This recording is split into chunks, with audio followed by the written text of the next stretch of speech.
Lachlan was dying. We could hear it in the way he was breathing.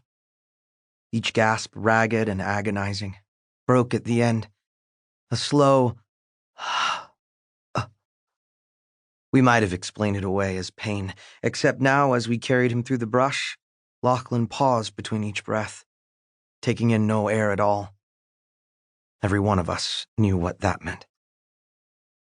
I suppose it shouldn't have come as a surprise. We watched our friend get run through the gut by a burning sword. The blade had been wielded by the Lady in Red, a fire elemental, a construct made of living flame bound through magic in the shape of a woman. Lachlan had been burned all over his back, too.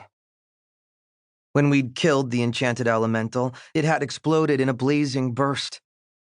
It was a miracle Lachlan was still alive at all. But now he was fading, and fast.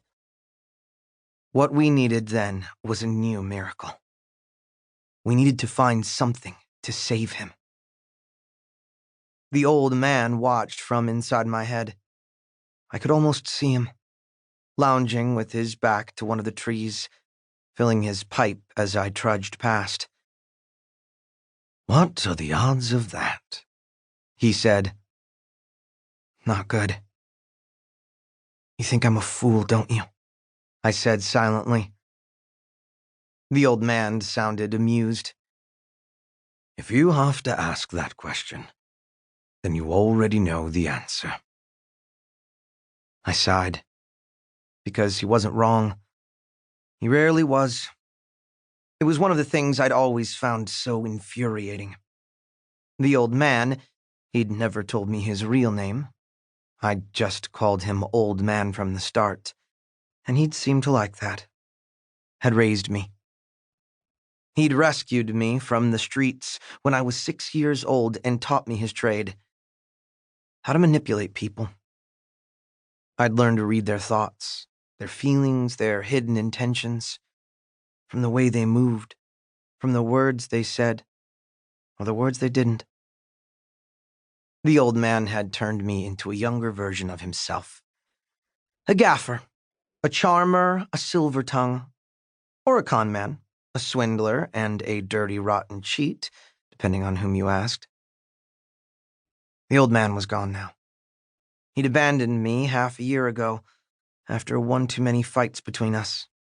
When I finally told him I wouldn't run any more gaffes that might snaffle decent people, but he wouldn't leave my head.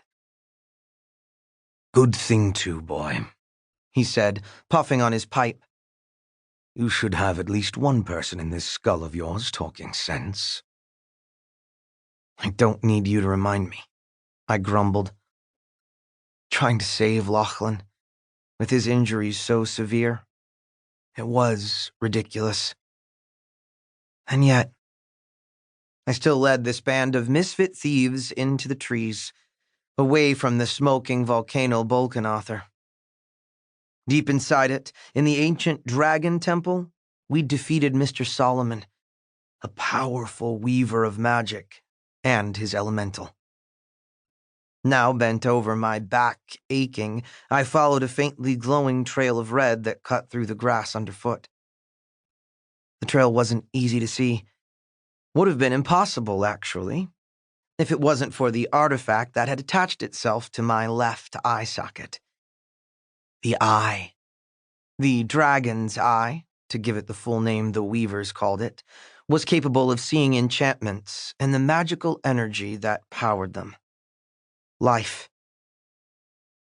That was what I followed now. The glowing red trail was Lachlan's life energy, draining out as he died. It was leading us somewhere, to something, though none of us knew what.